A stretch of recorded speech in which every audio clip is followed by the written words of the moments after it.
مولا یصلی وسلم دائما ابدا علی حبیبک خیر الخلق کلہم یا صاحب الجمال و یا سید البشر من وجهک المنیر لقد نفر القمر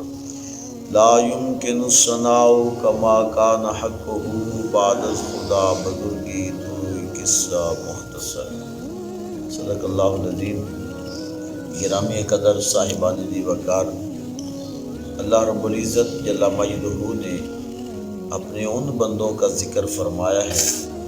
جو اللہ کی بارگاہ میں تنہائی میں، یہ آپ لوگوں کے لیے بہت بڑا جملہ ہے، تنہائی میں بھی وہ اللہ کی عبادت کرتے ہیں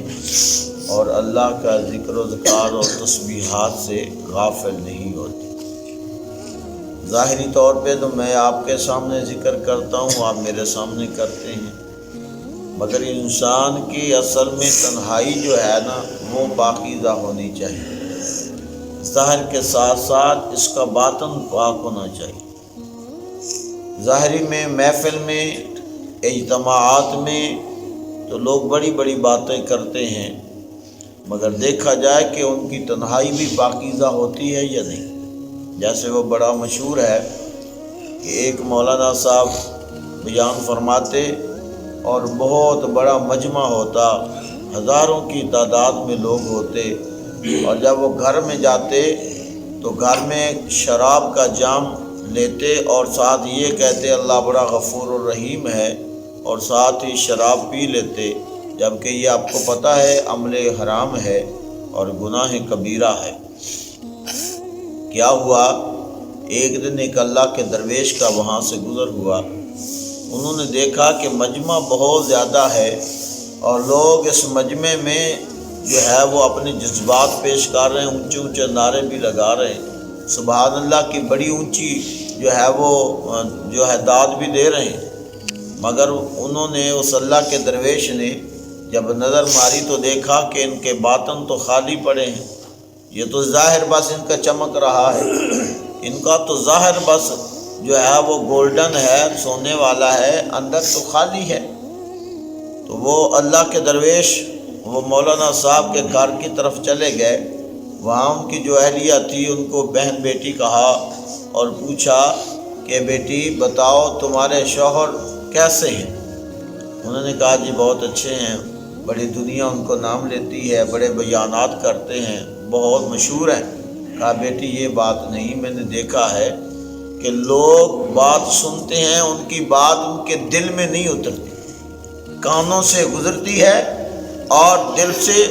دور دور ہی چلی جاتی ہے، دل میں نہیں گزرتی، دل میں نہیں بستی۔ تو اصل بات کیا ہے، اصل بات بتاؤ۔ کہنے لگی بابا جی جب وہ رات کو آتے ہیں نا، بڑے دور دور محفلیں کر کے آتے ہیں، بیانات کر کے آتے ہیں، جب رات کو آتے ہیں گھر سونے کے لیے تو شراب کے عادی ہیں میرے میاں، شراب کے عادی ہیں، جام بھرتے ہیں، یہ ان کو بھی پتہ ہوتا ہے کہ یہ میں گناہ والا کام کر رہا ہوں، مگر وہ اپنے دل کو تسلی دینے کے لیے یہ کہتے ہیں اللہ بڑا غفور الرحیم ہے، اللہ بڑا غفور الرحیم ہے، یہ کہتے ہیں اور جام پی لیتے ہیں۔ تو کہا بیٹی آپ میری بیٹی ہو، ایک میرا کام کر دینا۔ جی بابا جی آپ بتائیں۔ کہا کہ اب جب وہ کہے نا جام پینے کے لیے اللہ بڑا غفور الرحیم ہے تو تم نے یہ کہہ دینا اللہ بڑا جبار و قہار بھی ہے، اللہ بڑا جبار و قہار بھی ہے۔ تو کہا ٹھیک ہے بابا جی میں آپ کا یہ حکم میں مانتی ہوں، میں ایسا ہی کروں گی۔ رات کو آئے مولانا صاحب آ کر جام پینے لگے تو کہا اللہ بڑا غفور الرحیم ہے، پاس ہی بیٹھی بیوی نے کہا اللہ بڑا جبار و قہار بھی ہے۔ تو یہ کہا تو جانتے تھے، ہاتھ کانپے، جام گرا ٹوٹا اور دل پر ایسی رکت آئی ہوئی، ساری رات روتے رہے، سجدے میں معافی مانگتے رہے، سجدے میں معافی مانگتے رہے۔ آواز آتی ہے اب جس کو تو بات بتائے گا نا اس کے دل میں ہی اتر جائے کرے گا۔ پھر کچھ دنوں سے آئے، دیکھا اللہ کے ولی نے درویش نے دیکھا کہ اب لوگ صرف جھوم نہیں رہے، لوگوں پر ایک رکت طاری ہے، لوگوں پر ایک ایسی کیفیت طاری ہے کہ مولانا صاحب خود بھی وہ وجدانی کیفیت میں ہیں اور اللہ کی بارگاہ میں آج بھی انکساری کے ساتھ ذکر کر رہے ہیں، اور لوگ جو ہیں ان پر ایک حال سی کیفیت بنی ہوئی ہے، ایک وجد سی کیفیت بنی ہوئی ہے۔ گزرے کہا یا اللہ تیرا شکر ہے تو نے اب ان بندوں پر اصل میں کرم فرما دی، یعنی ان بندوں کی جو ہے وہ اب ان کے دل میں جو ہے وہ علم کا نور اتر گیا تھا۔ صاحبان دی وقار اکثر میں ایسے ہی ہوتا ہے، ہم سب لوگوں کی اگر ظاہر جو ہے نا، ہم ایک دوسرے کے سامنے بڑے پاکیزہ نیک صفت نیک سیرت بنے ہوتے ہیں، مگر حقیقت میں جو ہے نیک وہی ہوتا ہے جس کا باطن نیک ہوتا ہے، جس کی تنہائی نیک ہوتی ہے، جو علیحدہ ہو، اکیلے میں ہو۔ اور بالخصوص میں نوجوان لوگوں سے کہوں گا، ان کے پاس موبائل ہیں، انٹرنیٹ ہیں، ٹی وی کی جیسی سہولیات ہیں، تو کہیں ایسا نہ ہو کہ تمہارا جو ہے نا وہ تنہائی ناپاک ہو جائے، تمہاری تنہائی جو ہے وہ پلیت ہو جائے۔ ایسا نہ ہو کہ تم ظاہر میں ماں باپ بہن بھائیوں کے سامنے، علاقے کے لوگوں کے سامنے، محلے کے لوگوں کے سامنے تو تم نمازی ہو، تمہارے ہاتھ میں تسبیح بھی ہو، تمہارے سر پر ٹوپی بھی ہو،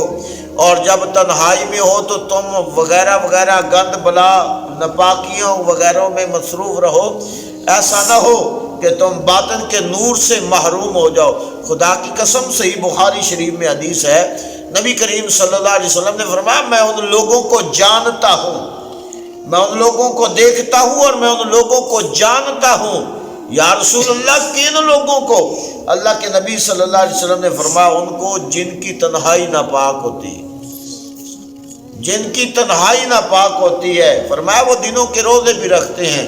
رات کو قیام اللیل بھی ہوتے ہیں، رات کو عبادتیں بھی کرتے ہیں، نمازیں بھی پڑھتے ہیں، نوافل بھی پڑھتے ہیں، مگر جب وہ تنہائی میں ہوتے ہیں نا تو پھر اللہ اور اللہ کے رسول کا ڈر نہیں ہوتا ان کو، وہ ایسے ایسے گناہ کرتے ہیں، ان کو دل میں یہ بات اترتی نہیں ہے کہ ہمیں اللہ دیکھ رہا ہے، ہمیں اللہ دیکھ رہا ہے۔ وہ گناہوں سے توبہ نہیں کرتے، وہ تنہائی میں جو ہے ان کی تنہائی ناپاک ہوتی ہے۔ رسول اللہ صلی اللہ علیہ وسلم نے فرمایا مجھے رب کی عزت کی قسم، جب یہ لوگ اللہ کے دربار میں قیامت کے دن جائیں گے نا، ان کے پاس تہامہ پہاڑ کے برابر نیکیاں ہوں گی۔ ایک سفید رنگ کا پہاڑ تھا، فرمایا کہ اس تہامہ پہاڑ کے برابر ان کے پاس نیکیاں ہوں گی، مگر اللہ ان کی نیکیوں کو ہوا میں اڑا دے گا، اور اللہ فرمائے گا جاؤ یہ تمہاری نیکیاں کسی کام کی نہیں ہے، یہ تمہاری نیکیاں تو لوگوں کو دکھلانے کے لیے تھی، ریاکاری کے طور پر تھی۔ جب تم تنہا میں ہوتے تو تم میری محبت میں کبھی نیکی نہیں کرتے تھے، جب تم تنہائی میں ہوتے تھے تو تمہاری تنہائی ناپاک رہتی تھی۔ میرے بھائیوں آؤ اپنے دل سے عہد کریں، ہمارا رب جو ہمیں مجمع میں دیکھتا ہے وہی ہمارا رب تنہائی میں بھی ہمارا وہی رب ہے۔ جب ہم تنہائی میں ہوتے ہیں تو پھر بھی ہمارا وہی رب ہے۔ خدا کی قسم اس جملے پر میں بات ختم کرنے لگا ہوں۔ سیدنا فاروق اعظم رضی اللہ تعالیٰ عنہ کا دور تھا، آپ راتوں کو گشت فرماتے، ریاکاری کی جو تھے نا اپنی رعایا ان کی خبر گیری فرماتے تھے، رعایا کی اپنی قوم کی۔ رات کو اٹھتے، رات کو پہرا دیتے، گلیوں میں، گاؤں میں، شہروں میں آپ سفر فرماتے، دیکھتے کہ لوگوں کے حالات کیسے ہیں، لوگ اپنے گھروں میں کھا کر سوئے ہیں یا لوگوں کے بچے بھوک سے بلک رہے ہیں۔ اب تو لوگوں کے پاس پتہ نہیں کون کون سی گاڑیاں، ان کو تو اپنی گاڑیوں سے بھی فرصت نہیں ہے نا، اپنے محلات سے فرصت نہیں ہے۔ خدا کی قسم سیدنا فاروق اعظم رضی اللہ تعالیٰ عنہ راتوں کو گشت فرماتے، دیکھا ایک رات گشت کرتے کرتے کرتے کرتے تھک گئے نا، ایک مکان کی دیوار کے ساتھ ٹیک لگائی کہ تھوڑی دیر آرام کر لوں، کمر سیدھی کر لوں، تو اندر سے آواز آتی ہے بیٹی جلدی جلدی دودھ میں پانی ڈال لو، دودھ میں پانی ڈال لو۔ تو بیٹی نے کہا اماں آپ کو پتہ نہیں کہ عمر نے منع کر دیا ہے، سختی سے منع کیا عمر نے، دین میں تو پہلے ہی بات تھی ملاوٹ حرام ہے، مگر حضرت عمر نے ان لوگوں کے خلاف سخت جو ہے قانون کھڑا کر دیا، جو ملاوٹ کرے گا اس کے ساتھ سخت کارروائی کی جائے گی۔ اماں تجھے پتہ نہیں عمر کا دور ہے، عمر نے سختی سے منع کیا۔ ماں بولی، کہنے لگی بیٹی کون سا عمر دیکھ رہا ہے، سنو یہ جملہ، ماں بولی، کہنے لگی بیٹی عمر کون سا دیکھ رہا ہے؟ تو بیٹی نے جواب دیا ماں عمر نہیں دیکھ رہا تو عمر کا خدا تو دیکھ رہا ہے۔ یہ ہوتی ہے تنہائی میں پاکیزگی۔